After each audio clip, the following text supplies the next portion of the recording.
apapun itu, cek, kemudian bukti transfer, kayak gitu, itu bukti atau dalam pengumpulan data setiap operasional di dalam sebuah perusahaan, ya, baik itu penjualan maupun juga pembelian. Oke. Kemudian ada namanya mengklasifikasikan data. Jadi kegiatan akuntansi itu setelah data yang sudah terkumpul, biasanya bagian keuangan itu kalau dia nggak mau pekerjaannya yang ditunda-tunda, biasanya orang keuangan itu mencatat setiap hari transaksi. Misalnya hari ini ada kegiatan penjualan, pembelian, membayar gaji seperti itu ya. Itu pasti langsung dicatat hari itu juga, gitu. Tapi ada juga yang bagian keuangan biasanya itu tergantung personal ya. Ada yang tergantung personal ya. Personalnya biasanya ada juga yang memang dia menumpuk bukti. Dalam mengumpulkan bukti itu atau mengumpulkan data itu ditumpuk. Misalnya biasanya kalau di bagian keuangan itu ada jarum yang dimasukin itu ya. Nah itu biasanya ditumpuk, kemudian ada yang memang ada dicatat seminggu sekali, ada yang memang langsung sebulan gitu ya. Sebenarnya kalau yang lebih bagus itu setiap hari, apalagi kalau perusahaan itu perusahaan besar yang sudah menggunakan sistem atau menggunakan aplikasi. Kalau menggunakan aplikasi setiap ada bukti transaksi lebih baik langsung di-input seperti itu. Tapi kalau itu sih tergantung personal sebenarnya. Kalau dia mau pekerjaannya yang memang sudah beres hari itu, memang udah harus ada hasil gitu ya. Biasanya kan orang bekerja nanti aja gitu ya, nanti aja seperti itu. Tapi biasanya kebanyakan orang keuangan itu tidak ada yang mau menunda karena takutnya ada kesalahan sistem yang memang ada kredit seperti itu ya, ada sinyal yang nggak bisa kayak gitu. Jadi kalau bisa orang keuangan itu mengerjakan pasti tepat waktu atau di bagian keuangan walaupun perusahaan besar ya yang sudah memiliki sistem, biasanya seorang keuangan itu memiliki buku pintar. Buku pintar itu bukan jalan sendiri, nyatet sendiri, bukan ya. Buku pintar itu biasanya ada catatan atau agenda tersendiri yang dimiliki seorang keuangan yang memang mencatat secara manual. Karena sistem bisa aja ya down gitu ya, nggak bisa dilihat atau seperti apa. Nah dia punya catatannya gitu. Itu namanya buku pintar. Kalau orang akuntansi ngomong itu buku pintar. Jadi catatan dia gitu. Kemudian dalam mengklasifikasikan data biasanya itu membuat sebuah jurnal. Tahu jurnal keuangan? Tahu ya? Yang IPS pasti tahu ya. Ada yang IPS, IPA semua, SMA-nya, SMK, bahasa, nggak dapat mata pelajaran keuangan akuntansi gitu. Jadi kalau jurnal itu contohnya pencatatan jurnal itu biasanya misalnya pembelian ya. Tapi ini biasanya nanti Ibu bahas lebih detailnya di pertemuan ketiga ya. Biasanya pembelian, misalnya perusahaan membeli kendaraan misalnya ya. Jadi kalau pembelian itu ada yang kredit dan tunai.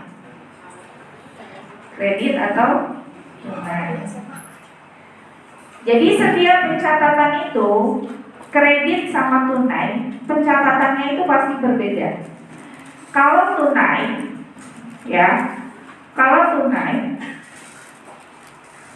membeli kendaraan, jadi yang bertambah adalah kan, yang berkurang uangnya ya pasti ya. Jadi untuk jurnalnya pembelian kendaraan pada kas. Kas ini adalah uang ya. Kalau ini tunai, ini uangnya kayak gini aja ya. Jadi dalam pencatatan jurnal itu memang harus geser ke sini ya. Kalau dia sejajar salah. Kecuali memang pencatatan yang debit, ini debit ya. Ini debit, ini kredit, pernah dengar ya? Nah, ini kalau tunai. Kalau kredit seperti apa? Yang bertambah apa? Hutang. Kalau hutang bertambah berarti di sebelah gitu ya. Kalau bahasa keuangan itu, kalau hutang bertambah pasti di sebelah. Ayo, kredit atau debit? Kredit, tetap kredit. Oke, tetap pembelian ya. Pembelian, tetap yang bertambah adalah kendaraan. Jadi ini semuanya yang bertambah ya. Ini di sini hutang.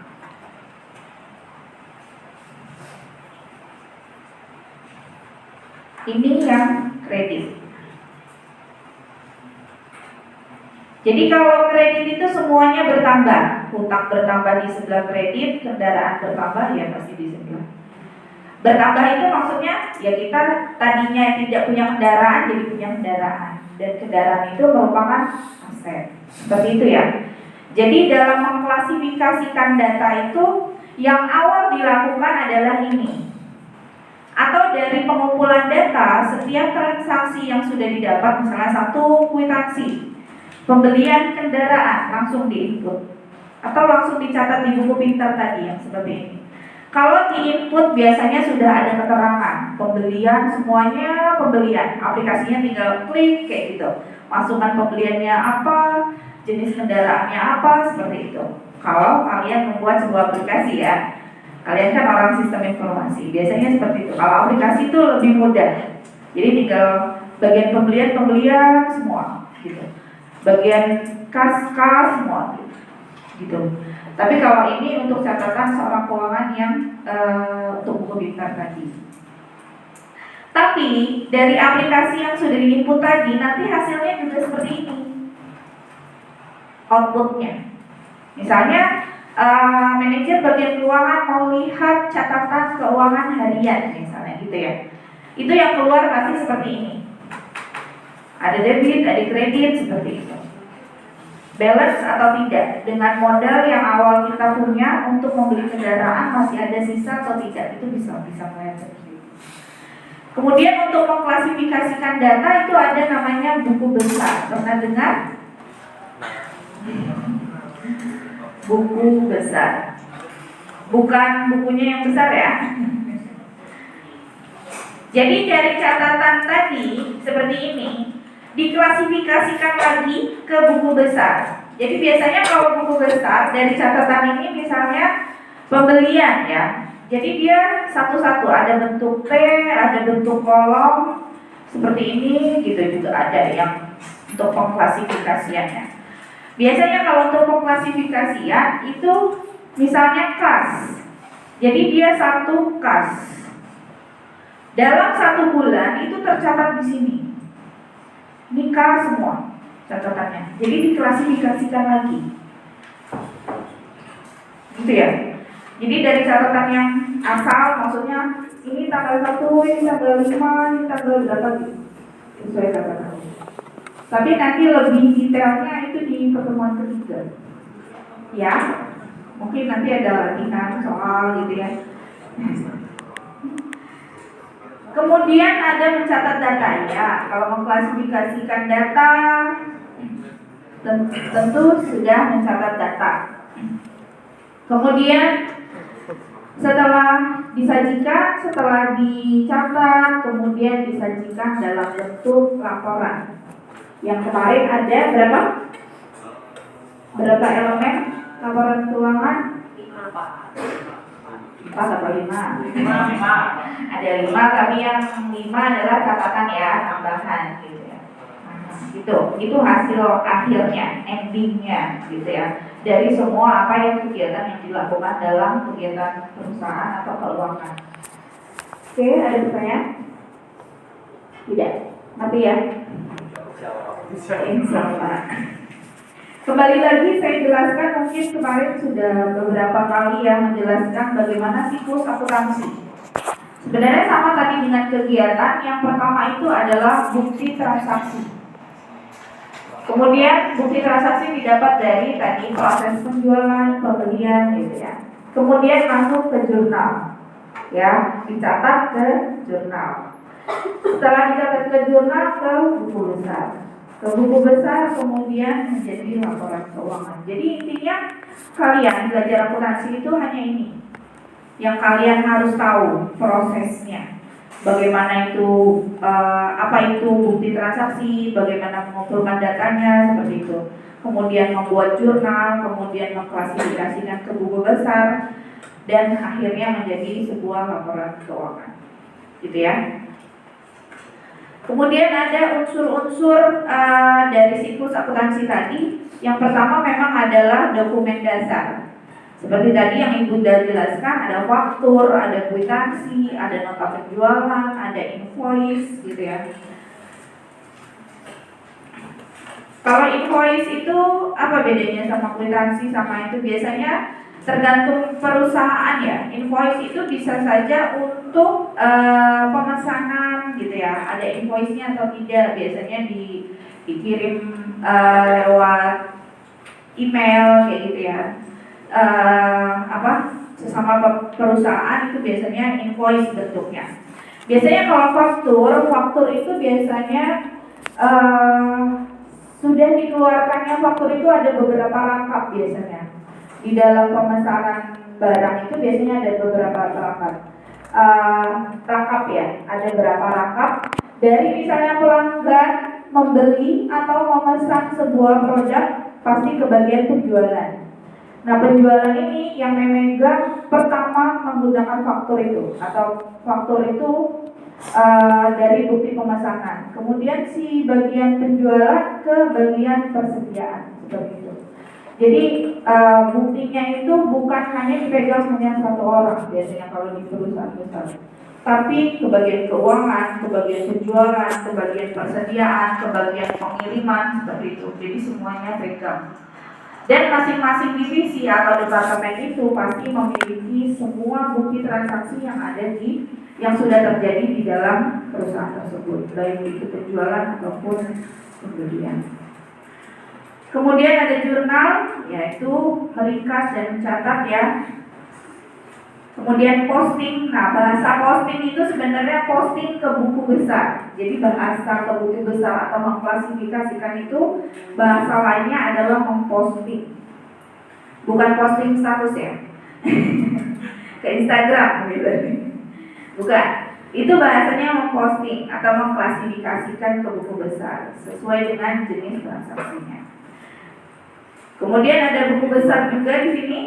Diulang lagi ya. Rekening perkiraan yang dimiliki suatu perusahaan yang saling berhubungan satu dengan lainnya. Tentunya dari siklus akuntansi ini adalah penjelasannya ya, maksudnya jurnal itu ngapain, posting itu ngapain, buku besar itu apa, dokumen dasarnya itu apa gitu. Tadi bukti transaksi itu merupakan dokumen dasar dari pencatatan uang. Oke. Kemudian dasar akuntansi. Jadi dalam pencatatan dasar akuntansi atau basic ya, basisnya kas itu adalah, kalau kas, dari kas ini kan uang ya.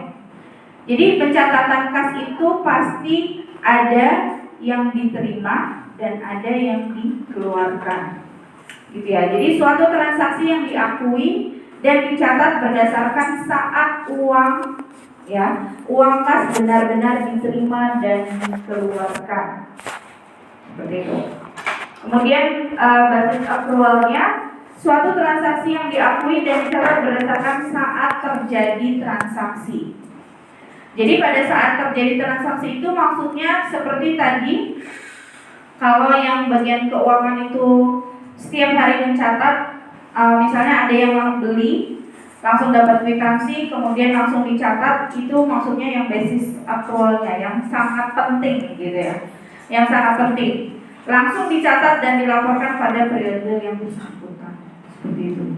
Jadi dari semua transaksi yang kita dapat, bukti yang kita dapat memang sebaiknya langsung dicatat. Atau basis aktual itu yang paling penting dalam sebuah membuat laporan keuangan itu, yaitu tadi yang harus telaten, teliti gitu ya, tidak malas gitu intinya.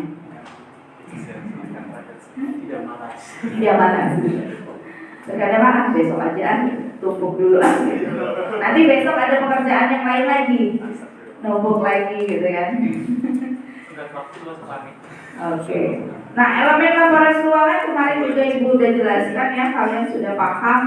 Ada 5, ada laporan laba rugi, ada laporan perubahan ekuitas, ada laporan posisi keuangan, laporan arus kas, dan catatan. Masih ingat kan Ibu jelaskan kemarin atau udah lupa? Udah lupa? Kalau laporan laba rugi isinya apa kemarin? Intinya apa? Angkat tangan. Katakan terus Ibu ini ya.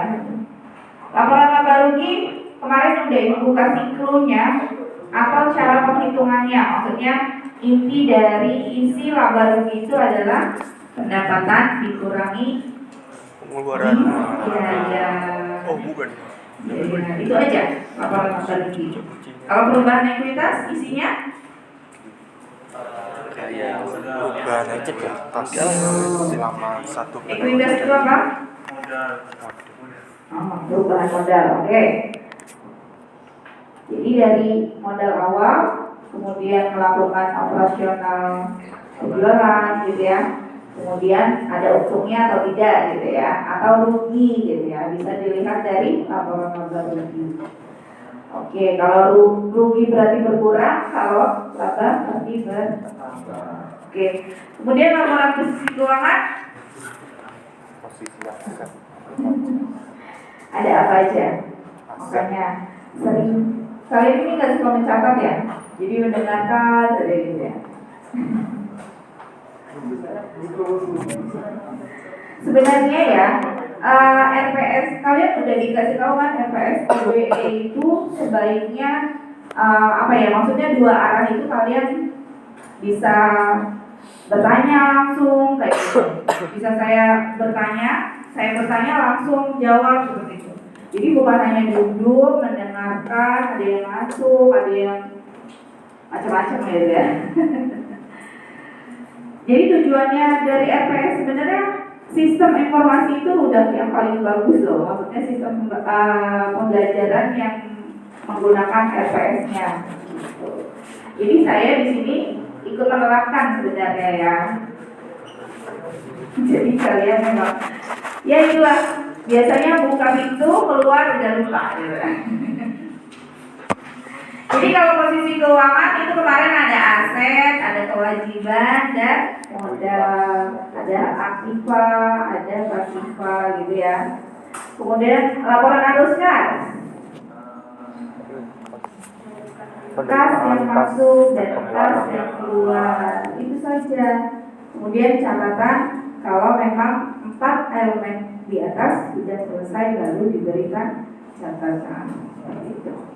Cara laporan laba rugi, bulan ini dilihat dari laporan laba rugi terlihat laba sebesar seperti itu, mendeskripsikan di akhir.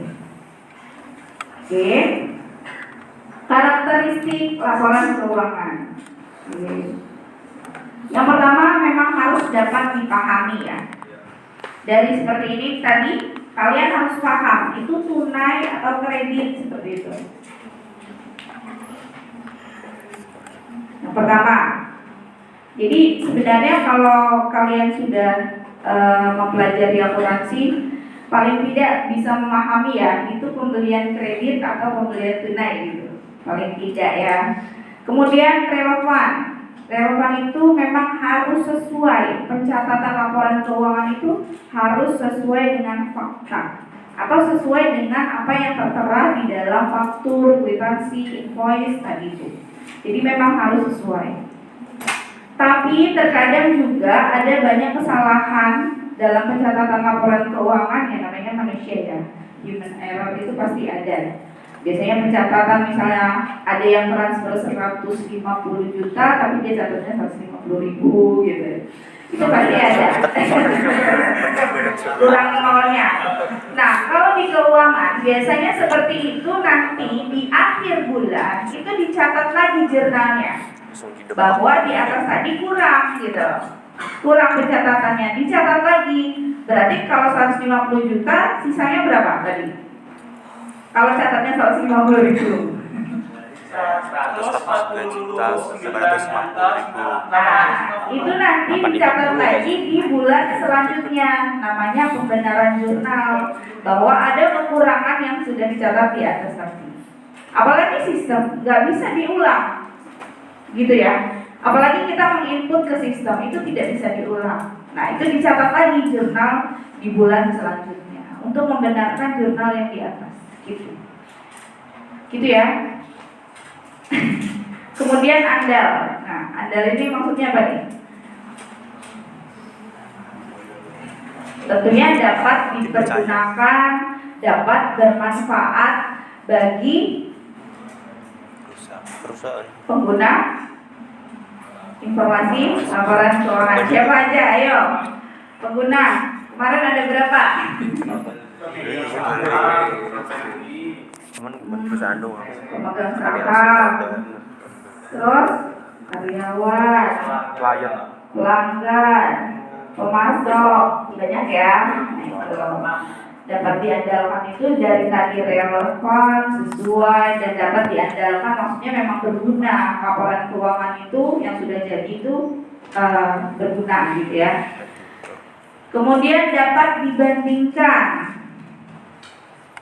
Dapat dibandingkan itu maksudnya biasanya laporan keuangan, pencatatan laporan keuangan itu untuk bulan selanjutnya itu dapat dibandingkan, misalnya biasanya kalau laporan keuangan itu ada tahun 2022, 2023 misalnya gitu ya. Dapat dibandingkan maksudnya kalau seorang manajer atau owner lah ya bisa melihat laporan keuangan di tahun sebelumnya atau histori antara laporan keuangan sebelumnya sama yang sekarang itu seperti apa, seperti itu. Jadi bisa dibandingkan, bisa dilihat dari perubahan modalnya, labanya, seperti itu. Kemudian arus kasnya, gitu ya. Oke, lanjut. Netral, bukan lagu, bukan grup band ya. Netral itu maksudnya gimana? Netral apa? Biasanya kalau pencatatan laporan keuangan itu netral itu maksudnya tidak bisa gimana? Coba kalau netral, ibu tanya lagi sekalian. Ayo, netral itu apa sih maksudnya? Tidak bersih. Nah itu tidak bisa diganggu gugat ya. Tidak bisa misalnya nih seorang keuangan gitu ya, seorang accounting yang ada di perusahaan, misalnya ada nih yang di atas beliau, misalnya manajernya gitu. Coba kamu buat laporan keuangan yang gitu ya, atau double gitu ya, buat 2 rangkap laporan keuangan yang berbeda. Nah itu kalau kita seorang accounting yang tangguh maksudnya gitu ya, itu tidak akan mau. Di situ ya, netral itu maksudnya nggak bisa. Laporan keuangan yang sudah dikeluarkan, yang sudah jadi laporan keuangan, apalagi sistem yang bisa diperiksa oleh, makanya ada KPK ya kan, yang memeriksa pemerintah, apalagi ke pemerintahan, itu harus nggak bisa. Memang harus sesuai dengan bukti-bukti yang sudah ada, gitu. Jadi nggak bisa diada-adain. Mungkin kalau yang masih kecil-kecil gitu ya bisa ya. Kemudian tepat waktu, kembali lagi. Dalam laporan keuangan itu memang harus tepat waktu, apalagi kalau sudah tutup buku. Karena perusahaan itu kalau tutup bukunya terlambat, kaitannya dengan pembayaran pajak. Pembayaran pajaknya pun menjadi hutang yang dimana hutang itu akan berkelanjutan atau memang agak rumit ya. Kalau perusahaan laporan keuangannya di akhir di tahun, biasanya kalau tutup buku itu di Januari sebenarnya. Catatan semua perusahaan dari Januari sampai Desember itu memang harus sudah terlaksana, harus sudah ada di catatannya. Karena kaitannya dengan pajak dan juga kaitannya dengan investor bisa jadi ya untuk digunakan seperti itu. Jadi memang harus tepat waktu. Memang kalau selesainya harus sampai tanggal 31 Desember ya memang harus selesai gitu ya. Makanya tadi intinya orang keuangan tidak boleh malas. Kemudian kelengkapan itu ya kaitannya dengan bukti transaksi tadi ya. Memang harus lengkap, harus jelas, apa yang dicatat memang harus ada buktinya, seperti beli kendaraan tadi memang benar kwitansinya itu gitu kan, ada capnya, ada tanda tangannya seperti itu. Jadi bukan kwitansi yang dibuat-buat ya. Ya yang biasa LPG pasti mengerti ya. Oke, kemudian asumsi dasar akuntansi. Di sini ada yang belum presensi, yang datangnya berapa menit? Udah lewat mas. Nanti ya. Asumsi dasar akuntansi. Jadi si akuntansi itu maksudnya apa ya? Orang keuangan, dalam keuangan itu kesatuan usaha perusahaan itu dipandang, setiap orang keuangan itu dipandang sebagai unit usaha yang terpisah dari pemiliknya. Jadi seorang akuntansi itu, orang akuntan dalam membuat sebuah laporan keuangan itu tahunya kalau memang itu untuk usaha itu harus dipisahkan dari pemiliknya. Maksudnya harta pemilik. Jadi kalau laporan keuangan di sebuah perusahaan itu ya laporan operasional yang dilakukan di dalam sebuah perusahaan saja, tidak boleh diganggu-gugat oleh pemilik, kecuali ya ada terkecualinya pada saat laporan keuangan itu dalam 1 bulan sudah selesai dan mendapatkan laba. Nah itu baru boleh diambil tuh labanya gitu ya. Tapi kalau dalam proses, selama proses misalnya ada modal 10 juta untuk digunakan, saya pinjam dulu nih sama owner misalnya 3 juta dulu, itu tidak boleh ya. Dalam pencatatan itu misalnya saya mau beli kulkas untuk di rumah saya misalnya gitu, itu nggak boleh. Jadi asumsi si orang keuangan gitu ya, bagian dasar dari akuntansi itu prinsipnya seperti itu. Jadi tidak boleh dicampur tangan.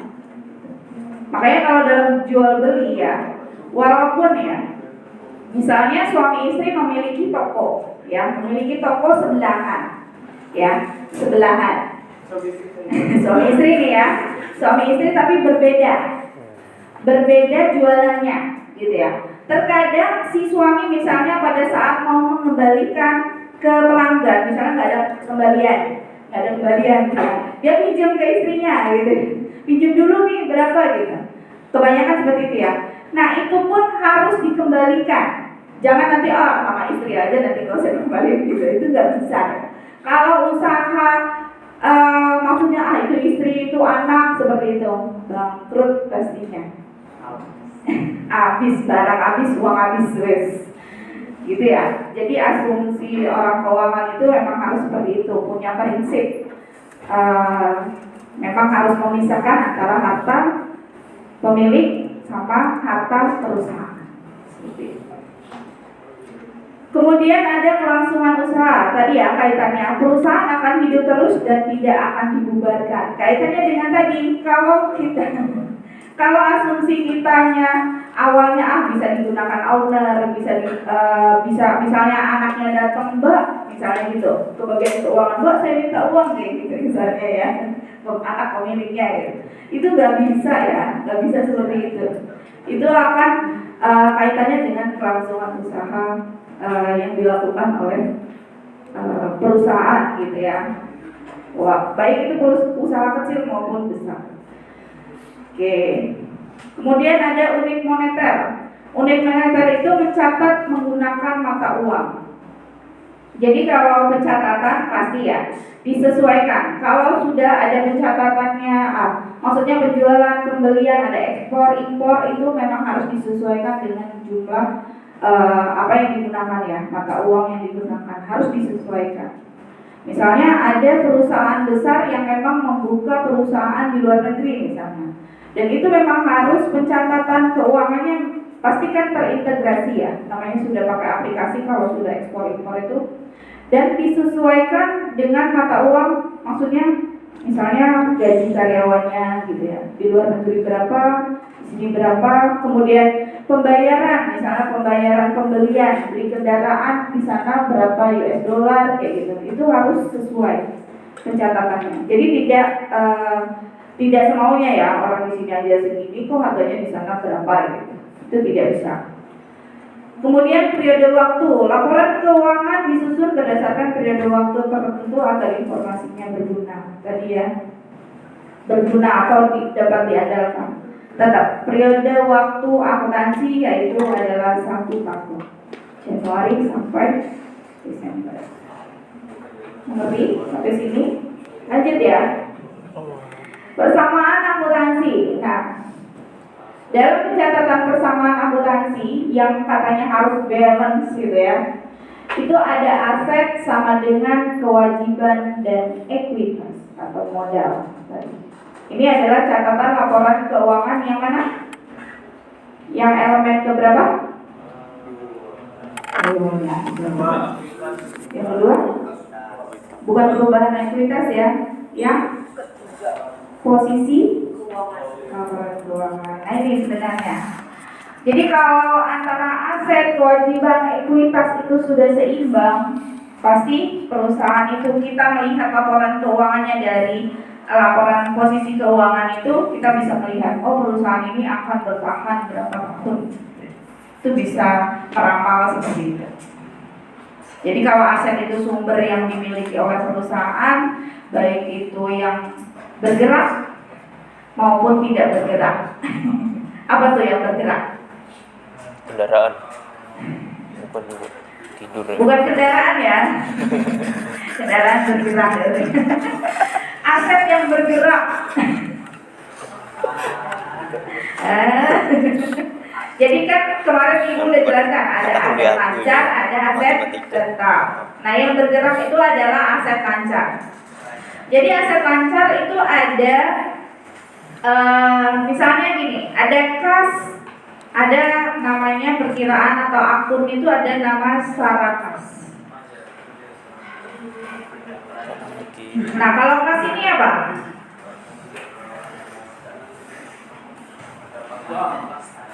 Uang, betul. Siapa yang jawab?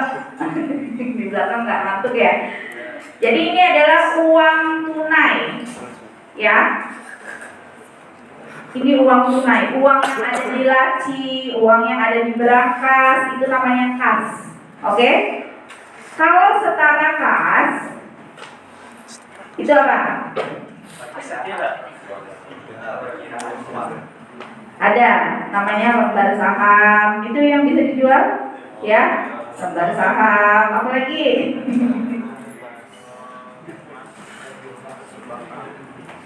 Apa lagi? Ayo apa lagi, lembar saham, terus apa? Bitcoin ya.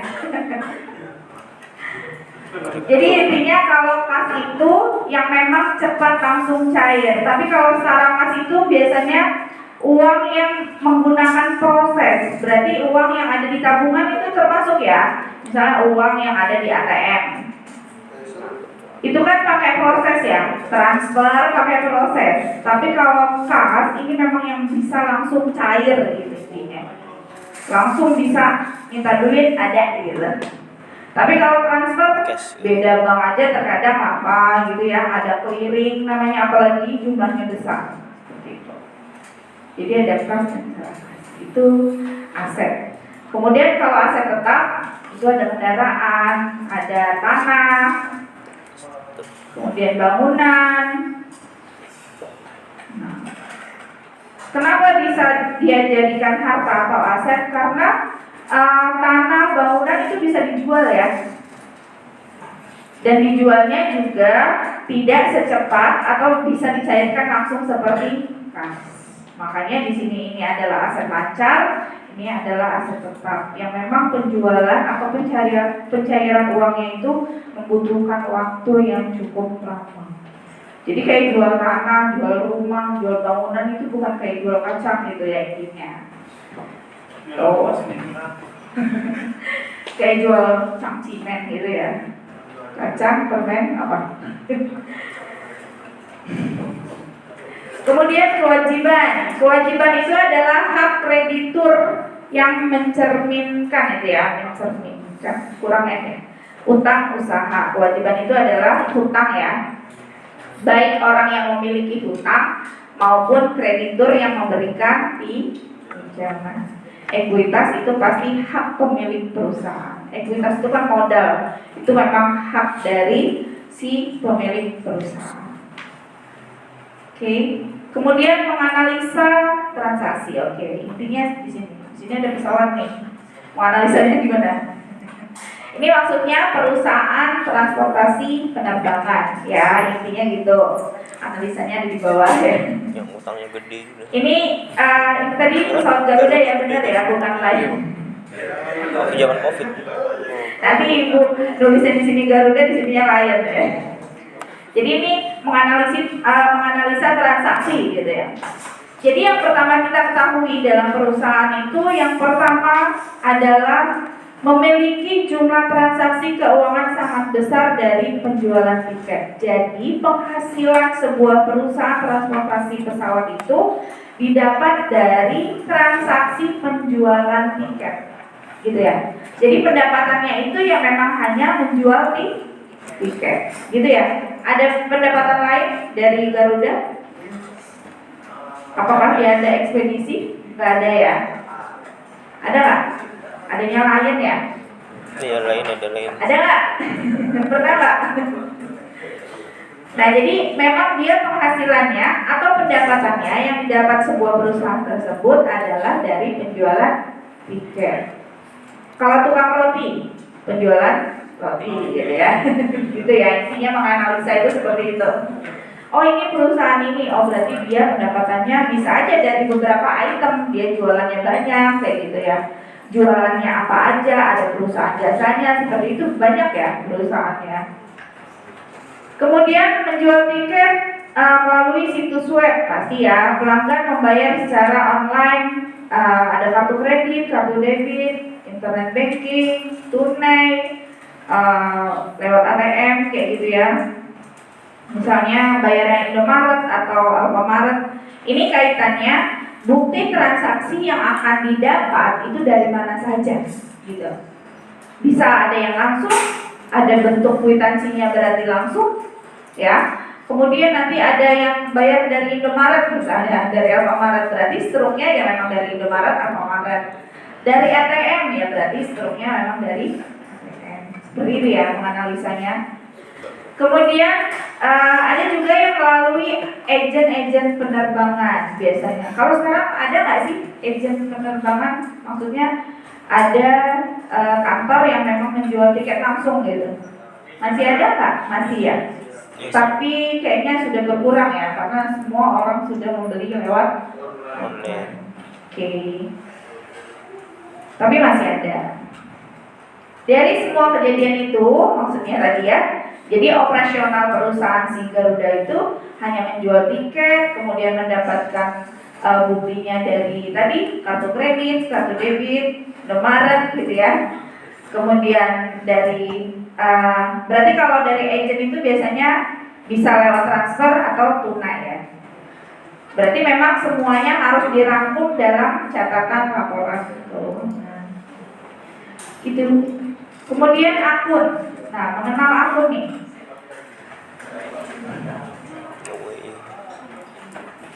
Jadi ada namanya akun dalam dalam pencatatan laporan keuangan. Ada akun bukti transaksi, ada jurnal atau buku harian, ada buku besar tadi ya, ada bagian akun. Bagian akun itu sampai yang laporan keuangan sebenarnya.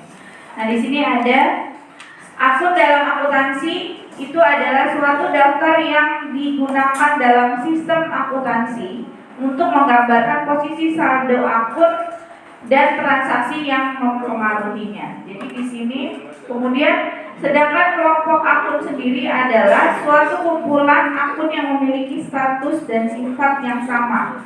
Biasanya kelompok akun dibagi atas aset, liabilitas. Apa liabilitas? Kewajiban hutang. Liability itu utang. Ekuitas, kemudian pendapatan dan beban. Nah, di sini contoh-contoh akun kalian bisa lihat. Di situ ada kas di bank, kas kecil tadi ya, yang ada aset lancar. Ini nih aset lancar nih, banyak sebenarnya ya. Ada kas di bank, kas kecil, piutang dagang. Piutang dagang itu uang yang belum diterima sama kita ya. Kita menjual secara kredit. Kemudian penyisihan kerugian piutang, inventaris, piutang bunga banyak, piutang wesel, persediaan barang, dagangan, gitu. Ini adalah aset lancar. Ini nama-nama akun ya. Jadi kalau dinamakan misalnya ini kas ini namanya akun. Nama akuntansinya ya, nama keuangan itu namanya akun. Oke. Ini akun aset, kemudian ini aset lancar, kemudian ada aset tetap. Aset tetap itu ada peralatan, ada akumulasi penyusutan peralatan. Jadi peralatan pun ada penyusutannya ya. Apabila dia rusak atau berapa tahun yang memang harus digunakan seperti itu dihitung semua. Dari penyusutannya pun ada mesin, ada gedung gitu ya. Jadi kalian bisa baca, oh ini adalah akun aset tetap aset. Kemudian ada aset tidak berwujud, bukan hantu ya. Ada namanya aset tidak berwujud, ada goodwill. Apa tuh goodwill? Pernah dengar? Goodwill. Apa? Goodwill. Jangan bikin apa goodwill. Goodwill itu adalah hak paten. Hak paten. Hak paten ya, goodwill itu hak paten. Jadi itu merupakan aset ya. Kalau perusahaan itu misalnya bangkrut gitu ya, dia sudah punya brand, itu bisa dijual. Itu namanya goodwill. Oke? Franchise, dia punya apa? Punya brand, bisa dikembangkan gitu ya. Itu kan bisa dijual ya kan? Nah gitu. Kemudian ada leasing, pembiayaan. Pembiayaan itu juga walaupun dia misalnya perusahaan apa, dia bisa membuka leasing gitu ya. Ya sama aja franchise, tapi bidangnya pembiayaan, pinjaman seperti itu. Kemudian pembiayaan beli motor, beli mobil pakai leasing kayak gitu. Itu juga aset sebuah perusahaan yang memang bisa dikembangkan intinya. Dia punya sudah kelebihan laba mungkin ya, modal. Itu kemudian dikembangkan gitu. Iya, kelebihan modal benar. Ya untuk apa lagi gitu kan, selain dia punya saham ya gitu kan, tapi bisa dikembangkan lagi sebuah perusahaan leasing seperti itu. Kemudian di sini ada liabilitas tadi, hutang. Jadi ada utang dagang, utang bank, ada obligasi, bunga, hipotek, wesel, banyak ya, utang pajak, utang biaya, pendapatan diterima, PPN. Nanti kita belajarnya di minggu depan ya. Oke. Kemudian ekuitas. Ekuitas itu ada apa aja? Ada setoran modal awal yang dimiliki owner pada saat awal membuka perusahaan, itu setoran modal. Kemudian ada pengambilan pribadi. Nama lain dari pengambilan pribadi tadi. Pengambilan pribadi tadi yang sudah laba tadi ya. Kalau udah ada laba pengambilan pribadi. Nama lain dari pengambilan pribadi itu adalah, ingat ya, freehold. Right. Biasanya kalau dicatat di laporan keuangan bukan pengambilan pribadi tapi ini yang untuk dicatat di sini. di sininya kas, di sininya visual, di sininya kas. Berarti uangnya diambil atau laba yang sudah didapatkan dari kegiatan perusahaan. Kemudian ada pengembangan saham, ini secara lebih banyak ya. Ada sahamnya ada 2 gitu, ada saham istimewa, ada laba ditahan, banyak. Kemudian ini ada akun pendapatan. Jadi macam-macam ya, nama akunnya itu ada penjualan, pengambilan penjualan, potongan penjualan seperti itu. Ini pendapatan. Oke, lanjut. Di sini ada beban, akun beban, banyak nih. Beban iklan, beban hidup, gitu. Beban kalian gitu. Banyak tugas gitu ya. Bebannya banyak banget ya. Beban bayar kos, beban bayar beli pulsa gitu ya, ongkos, beli bensin, ya. Banyak ya beban. Kemudian di sini ada namanya kode akun. Oke, jadi dalam pencatatan laporan keuangan itu biasanya setiap akun itu ada namanya atau ada kodenya, Misalnya di sini ada aset itu di kode akunnya 100 sampai 199. Biasanya kalau kas itu biasanya sih 001 atau bisa 100 ya juga. Itu aset yang masih ada. Kas ini masih aset ya. 100. Kemudian dilanjutkan, misalnya ada piutang ada 101, 102 gitu. Nanti pencatatannya begitu. Jadi ada aset 100 sampai 199, kemudian liabilitas dan ekuitas itu 200 sampai 299. Jadi ada kodenya tersendiri. Nanti kaitannya sebenarnya ini sama pencatatan posting tadi ke buku besar. Biasanya kaitannya dengan ada laporan keuangan itu yang bentuknya tabel ya. Bentuk jurnal itu. Di sini nama, kemudian ref. Nah, di sini ada ref. Nah, di sini lah gunanya untuk mencatat akun 100 kayak gitu. Di sini kas. Ini berapa. Debit, kredit, ini akun. Gitu. Jadi kaitannya dengan kode akun seperti itu. Bisa dipelajari. Kemudian ada karakteristik akun.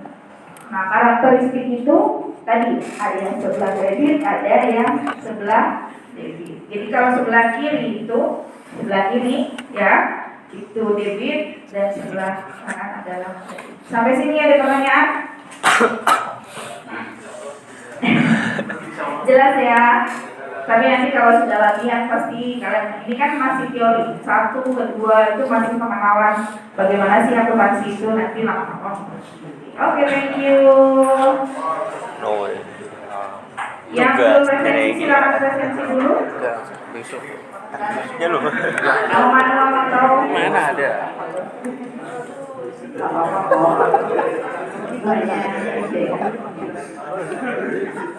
Sudah ada grupnya? Oke.